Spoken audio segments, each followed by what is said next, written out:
방법은 제가 정말 추천드리는 방법이니까 진짜 꼭 하셨으면 좋겠어요. 이 영상 보고.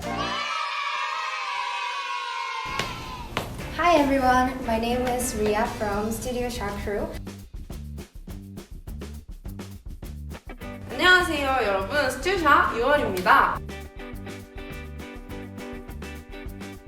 오늘은 6월 모의고사를 맞이해서 유월이가 6월달에 시험을 어떻게 쳐야 하는지 설명해 드리려고 이 영상을 찍게 되었어요. 특히나 6월에 평가원 모의고사를 맞이하는 마음가짐은 조금 더 특별할 필요도 있습니다.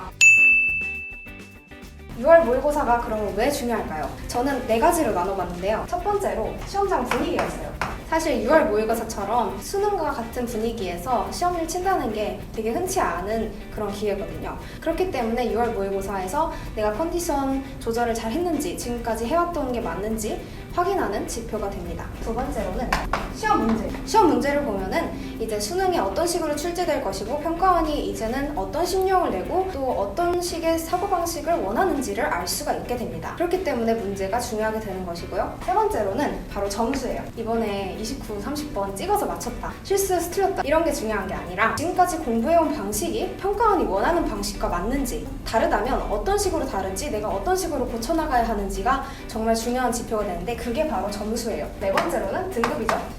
6월 모의고사부터는 N수생들이 들어오게 되죠.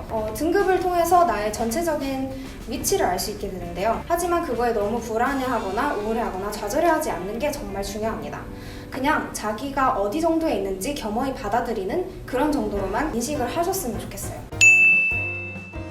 저 같은 경우는 듣기 문제를 풀 때 읽기도 좀 병행을 하는 게 좋다고 생각을 합니다. 그런데 무작정 그 18번에 있는 문제부터 풀려고 하면 안 돼요. 그것보다는 24번 표나 그래프가 나오는 문제부터 시작이 되는 일치, 불일치 문제를 무조건 먼저 푸셔야 됩니다. 듣기 문제 듣다가 약간 휴지가 있을 때 읽고 내가 읽은 부분까지 표시를 해놨다가 듣기 또 나오면은 또 돌아가서 풀고 또 다시 휴지 생기면은 아까 표시해둔 거 다음부터 읽을 수 있는 형태의 문제란 말이에요. 뭐 괜히 그래 요지, 주제 파악 아니면은 제목 선정 이런 문제들을 푸시는 것보다는 일치불일치 풀고 그것보다 좀 쉬운 문제들, 맨 앞에 있는 문제들 몇 개 정도 풀면은 어느 정도 시간은 확보됐다 라고 생각하셔도 괜찮을 것 같아요.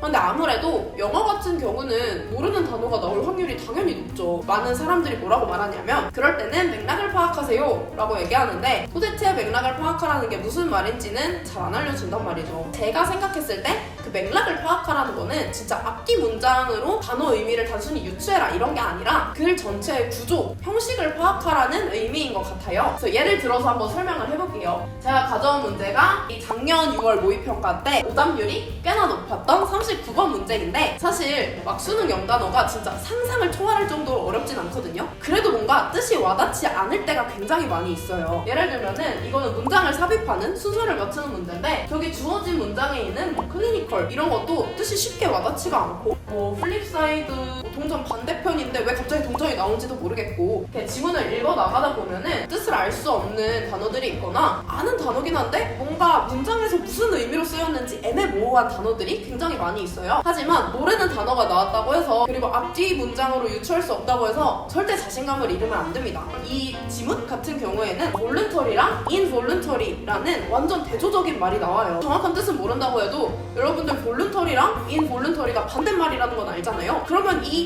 지문은 뭐다? 어떤 무엇인가를 대조하는 지문인 거예요. 그런 글의 구조를 파악하면 끝난다 라는 말씀을 드리고 싶은 겁니다. voluntary랑 involuntary라는 말이 처음 나온 게 여기 voluntary control 그 다음에 involuntary control 여기서 나왔죠? 그러면 여기서 처음 이렇게 대조적인 낱말을 사용했으니까 그래서 바로 다음 문장을 보면은 이 voluntary control에 문제가 생긴 경우에 대해서 말을 하고 있어요. 마지막 문장을 보면요. 다시 앞에서는 voluntary가 잘 안 된다고 했는데 여기 보면은 injured involuntary라고 나와서 상황이 바뀐 거잖아요. 그러면은 5번이 답이 되는 거예요. 바로 반대 상황을 설명을 하고 있으니까 저 플립사이드가 바로 여기에 나온다 라고 알 수 있는 거죠. 모르는 단어가 나왔을 때는 포기를 하지 말고 이 단락에 이 지문에 어떤 맥락이 있고 어떤 구조가 있는지를 생각해 보라는 거예요. 이것처럼 비교나 대조를 활용할 수 있는 지문일 수도 있고 또 많이 나오는 평가원 유형이 통념에 대해서 설명을 하고 그거에 대해서 반박하는 거 이런 거 많이 나오잖아요. 그런 거에 대해서 생각을 하고 문장을 삽입을 하면 됩니다. 그래서 여러분들이 이렇게 구조를 좀 파악하기 위해서 모르는 단어가 나와도 너무 집착하지 말고 끝까지 읽는 연습을 좀 했으면 좋겠어요.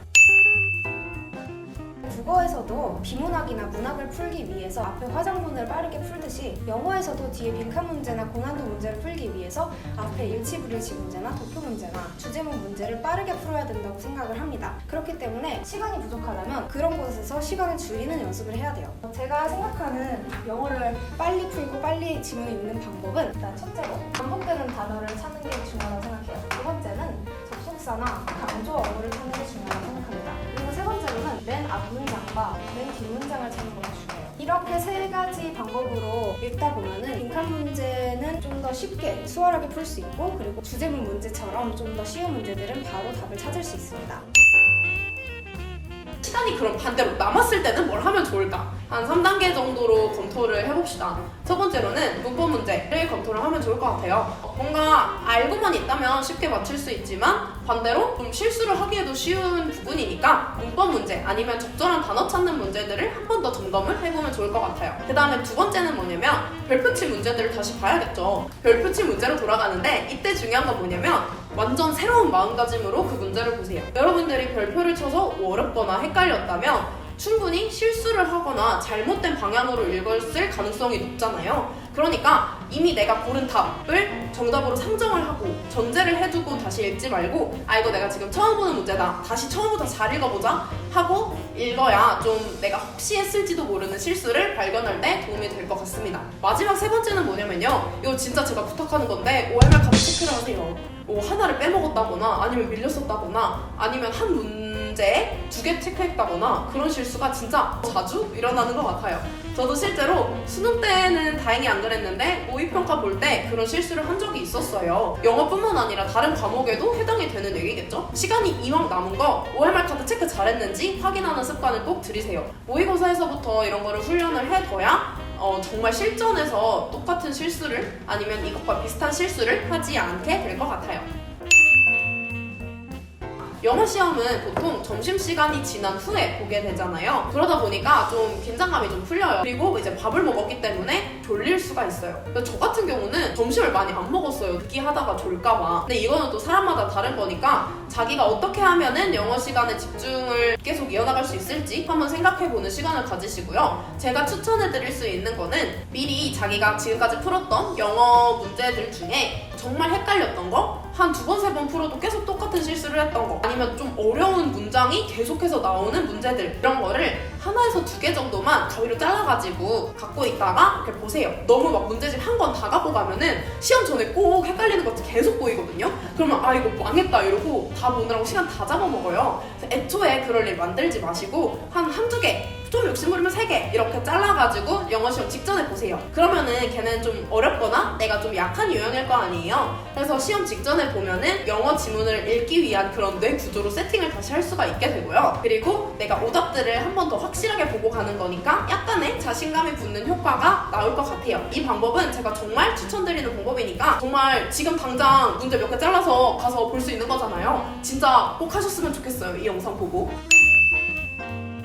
저는 그냥 하시던 거 계속 하라고 얘기를 하고 싶어요. 괜히 시험 뭔가 있다고 긴장해서 막 다른 거 하느라고 그동안 해왔던 공부의 흐름을 망치지는 않았으면 좋겠어요. 조금 더 불안해서 뭔가를 하고 싶다 하면은 여러분들이 평소에 영어 공부하던 시간에 시간 재놓고 모의고사 한 세트 풀어보는 것 정도는 도움이 될 것 같습니다. 그 다음에 그동안 풀었던 문제들 중에서 오답 같은 거 좀 골라서 풀다 보면은 어느 정도 6월 평가원 모의고사에 대한 대비는 되지 않을까라는 생각이 듭니다. 저는 항상 수험생들을 보면은 제가 수험생 생활을 했던 때가 떠오르기도 하고 그때 했던 고민들이랑 그런 힘들었던 점이 떠올라서 좀 마음이 짠하더라고요. 무엇보다 여러분들이 중요하게 생각했으면 좋겠는 거는 6월 모의고사 너무 걱정되고 못 볼까봐 너무 불안하고 막 이런 영상 같은 거 막 찾아보고 이런 거는 여러분들이 최소한 열심히 할 의지가 있었고 어느 정도는 열심히 했다는 얘기예요. 그것만으로도 저는 충분히 잘하고 있는 거라고 생각을 합니다. 그래서 6월 평가원 모의고사에 대해서 긴장을 하되 너무 큰 부담을 갖거나 스트레스는 받지 말고 지금까지 해온 만큼 시험에서 보여줄 수 있다 라고 생각하시면 돼요. 시험은 거짓말하지 않잖아요. 그러니까 여러분들이 열심히 했으면 열심히 한 대로, 조금 최근에 부족했으면 좀 게을리한 대로 점수가 나올 거예요. 거예요. 그러니까 점수에 대해서 내가 한 만큼 나왔다라고 겸손하게 받아들이시고요. 대신에 괜찮게 볼 수 있다라는 자신감은 가지고 가셨으면 좋겠습니다. 마음은 가볍게 하고 머리는 무겁게 시험장에 들어가시길 바랍니다. 수험생 여러분 항상 응원합니다. 파이팅! 저희가 응원하고 있을게요. 파이팅!